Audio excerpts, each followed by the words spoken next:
Welcome to the CBS Eye on Money show. It is Thursday, January 26th, and we are here answering your financial questions. And when I say we, I usually mean me, Jill Schlesinger, and Mark Talercio. However, there is an enormous amount of work being done on the exterior of Mark's building, and therefore, you can't hear a darn thing. So I told him to put himself on mute. So it's just me today. Sorry, gang. Anyway, we love answering financial questions of yours. If you have one, go to our website, jillonmoney.com, click the Contact Us button, and complete the form. At the end of the form, there's a box, and it says, would you be willing to come on the air live? When you check that box, Mark does everything else.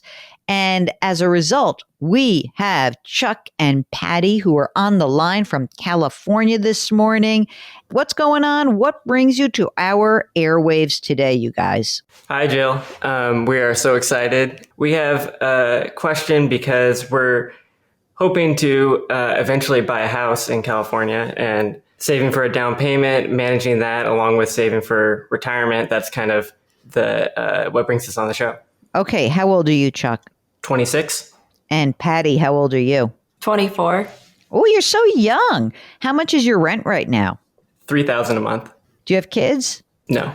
Plan to? Not anytime soon. Wow. Did you hear that pause? Wow, gang. You know, Patty, I just want to make sure you're on board with that. $3,000 a month in rent. No kids just yet. Are you both working right now? Yes. Okay. Patty, how much do you earn? 118. And do you use a retirement plan through work? Yeah. Roth 401k. Are you putting in the maximum or some portion of that? I'm at 15% with a 6% employer contribution. Wow. That's great. Amazing. Okay. How much is in that Roth 401k right now? About 54,000. Fantastic. Any other old retirement accounts kicking around for you, Patty? No. Okay. Chuck, how much do you earn? I earn 140. Okay. Same question for you. Any retirement contribution that you're making on that 140? I max out the Roth 401k. Okay. And how much is in there right now? I switched jobs recently, so 19,000, and I have an old retirement account with 37,000 in Roth and 25,000 in traditional. All right. So you've got these old plans, your current Roth, Patty's current Roth. Any other investment accounts that are out there floating around? We have about 50,000 in brokerage.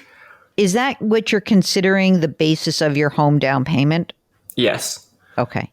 How much are you putting in there on an ongoing basis? Is it I throw my bonus in there, or is it like a monthly contribution where you're putting a little bit every month, every quarter? What are you doing? About 1,000, maybe 2,000 a month if we have a bonus. All right. Now here's the magic question. How much do you have to pay in your very expensive housing market to be in a home that you'd like? You know, not like, well, we could buy a hovel and it would stink. But what would you really like to be able to afford to pay, to buy? Over $1 million. How much over? 800 over or $8 over? Probably like 1.2. Okay. I just want to make sure that I understand that for this purchase, you're on your own. There's no family member, because sometimes people in their 20s are like, yeah, well, like my parents are going to kick in. So is it just you guys, or is there someone else helping you out? Just us. That's terrible. Why don't you have rich parents? That's awful. So we need to get, $250,000 for a down payment, basically. And so what is your question about this? Because, I think you guys are in very good shape just in terms of, you're in your 20s. How quickly do you want to pull the trigger on being able to do this? You're not making $500,000 a year. It will have to be a methodical plan. But what's your hope for this?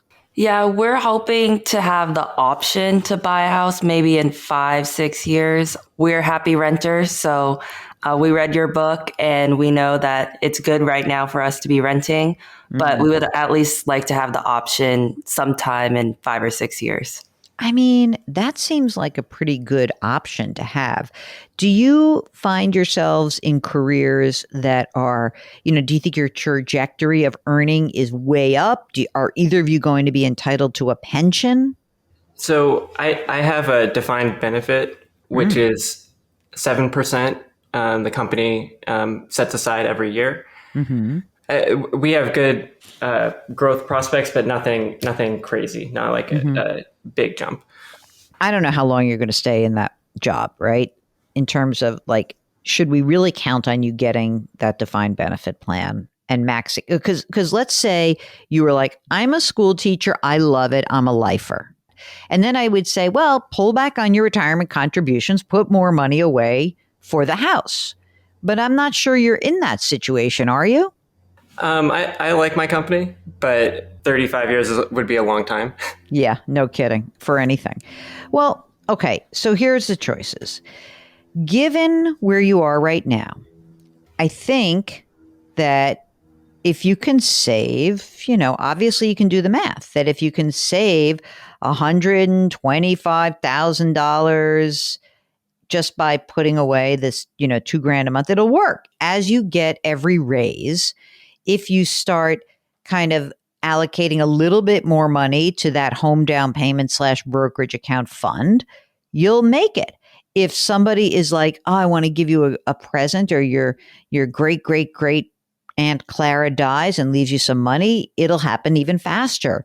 Listen, I think that it's like 5 or 6 years works. The more you put away, the more likely it is to work. So if you say it's 1,000 to 2,000 a month, but it's really 1,000, then it won't work in 5 years. If it's more like 2,000 to 3,000, then maybe it will work. I just would be a little bit careful not to go crazy risk-wise on the amount of money that you have invested there.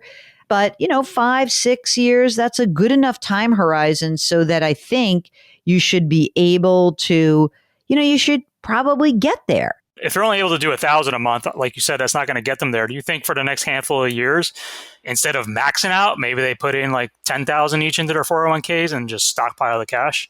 Yeah, that's what I was going to suggest. That if you really want to try to kind of pull back a little bit on your retirement contributions, because you are so young, and that, maybe each of you, instead of putting so this year it's 22,000 is the limit, right? So if you each said, well, instead of 22, maybe I'll put 11 in each and take the rest of the money and accelerate or increase the amount of money that you're putting into your brokerage account starting now, retirement is far off. I get it. But if you really want to buy this house, I think you're going to have to put a little bit more money down, have a little bit more of a concerted effort to do that.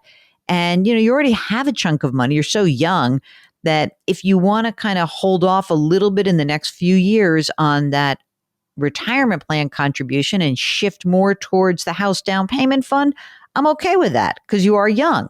Again, if this is all falling on you, then I don't think you have a lot of other choices than that. Okay. And for that brokerage account, as we build it up, should we keep that in a market index fund? Yeah. I think that certainly makes sense to do sort of a stock market index. Let's 5 or 6 years. So, I think that you could sort of say stock market index, a bond market index, and you don't really need to have the cash available to you because it's more what I would call intermediate term money.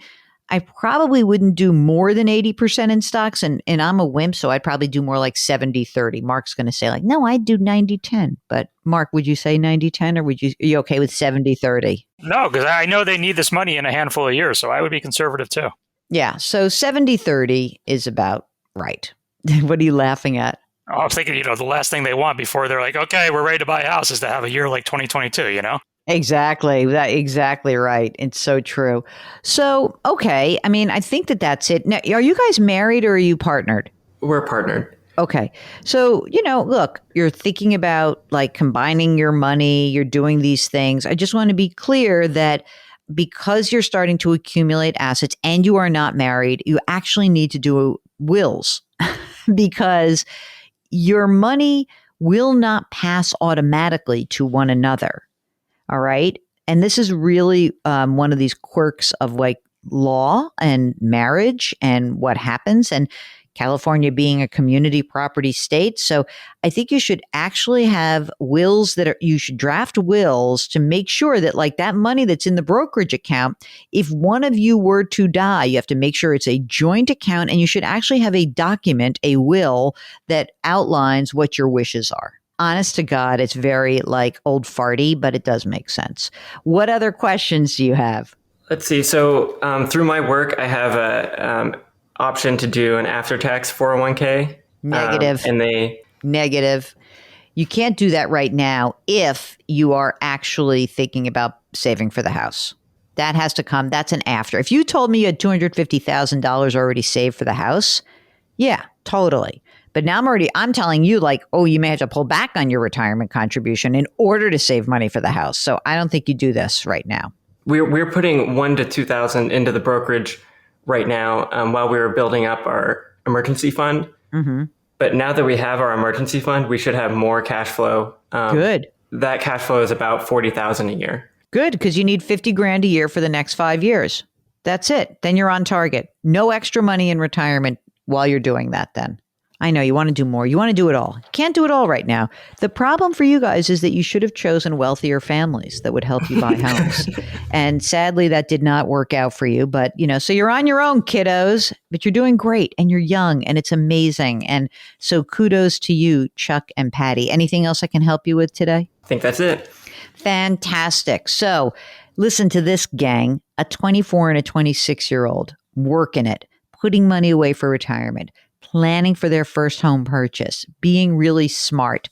It is an absolute joy for me to get calls like this because these are people who are taking responsibility and making choices and doing what they need to do. Do you need help on your journey? We would love to help you out. JillOnMoney.com is our website. Click the Contact Us button. Don't forget to let us know if you would like to join us on the air. And yes, the new book is out, The Great Money Reset. It is out. You can order it on our website from your favorite bookseller. The Great Money Reset, available right at the JillOnMoney.com website. Mark, the first week is very important in terms of sales. Basically, the whole game is the first week determines whether or not you get on the bestseller list. Put me on the bestseller list. Wouldn't that be fun? I don't know. It doesn't really matter, but I'd like it anyway. So go check it out. Please order the book. Sign up for the free weekly newsletter. Mark does a fantastic job with that. It comes out every single Friday. Mark Talercio is the co-host and the executive producer of this program. We are distributed by Paramount Global. We drop our episodes every Tuesday and Thursday. Put your hands metaphorically on someone's back and change your work, change your wealth, change your life. Thanks for listening. We'll talk to you next week.